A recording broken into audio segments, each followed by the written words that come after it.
आहे तर धाराशिवचे जिल्हाधिकारी मात्र हे आता गाणं आणि नाचण्यात व्यस्त असल्याचे बघायला मिळतात। जिल्हाधिकारी कीर्ती किरण पुजार नाच गाण्यात व्यस्त आहेत। नागरिकांवर संकट असताना जिल्हाधिकाऱ्यांचं बेजबाबदार वर्तन बघायला मिळतंय। नवरात्रोत्सवाच्या कार्यक्रमात जिल्हाधिकाऱ्यांचा हा ठेका पाहायला मिळतोय।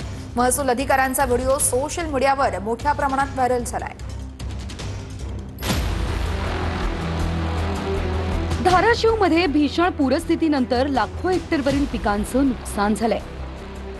दुसरीकडे जिल्ह्यातील नुकसानग्रस्त शेतकऱ्यांना आधार देण्याऐवजी जिल्हाधिकारी मात्र नाच गाण्यात व्यस्त आहे। जिल्हाधिकाऱ्यांच्या या बेजबाबदार वर्तनामुळे जिल्हाभरातून संताप व्यक्त होतोय।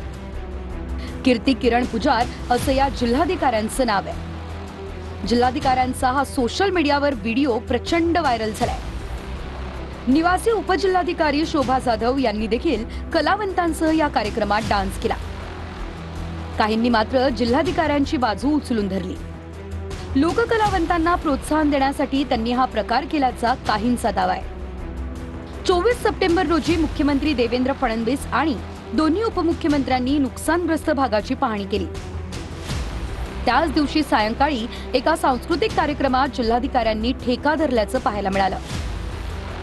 जिल्ह्यातील प्रशासनाची जबाबदारी जिल्हाधिकाऱ्यांच्या खांद्यावर असते, त्यामुळे जिल्हाधिकाऱ्यांनीच बेजबाबदार वर्तन केल्यानं सामान्य नागरिकांनी प्रशासनाकडून कोणती अपेक्षा ठेवायची असा सवाल उपस्थित होतोय। असंवेदनशीलतेच्या बाबतीत कुणीच मला वाटते त्या ठिकाणी सहन करणार नाही। अशा पद्धतीनं जिल्ह्याचे प्रमुख असणारे आणि जिल्ह्याच्या उपजिल्हाधिकारी असणाऱ्या व्यक्तीकडनं जर असं असंवेदनशीलतेचं दर्शन घडत असेल तर निश्चितपणे त्याची जी काही शिक्षा आहे ती निश्चितपणे त्यांना मिळाली पाहिजे।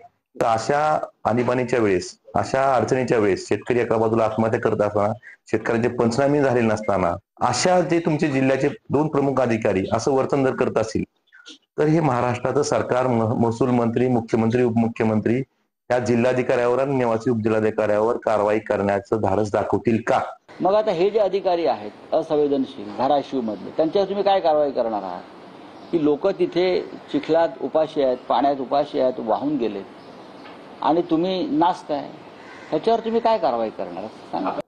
मंत्री किती जाऊन बांधावर नसले, दिखावापणा केला, पण प्रशासन ज्या पद्धतीनं वागत आहे यावरून हे स्पष्ट होते आहे की या शेतकऱ्याच्या एवढ्या मोठ्या संकटाचं गांभीर्य ना सरकारला आहे ना प्रशासनाला आहे। म्हणूनच तर अशा पद्धतीनं त्यांचा डान्स करतानाचा फोटो दिसतोय। सरकारी अधिकाऱ्यांनी याचं भान ठेवलं पाहिजे। 24 तास मदत कार्यात त्यांनी वाहून घेतलं पाहिजे। माझी विनंती सगळ्याच सरकारी कर्मचारी अधिकाऱ्यांना राहील की व्यवस्थेबद्दल अविश्वास वाटेल आणि आपण वेगळ्या कामात मशगूल आहोत असे कोणतेही कृत्य त्यांच्याकडून होऊ नये आणि संबंधितांनी त्याच्यात दुरुस्ती करावी। मला त्याबद्दल काही माहिती नाही। आपण आता माहिती दिली का लवकर इथं 6:30लाच मी आलेलो आहे, थांबले बाबा आलेलो आहे, त्याच्यामुळं मी माहिती घेऊन त्याच्या संदर्भातलं माझं स्टेटमेंट करेन।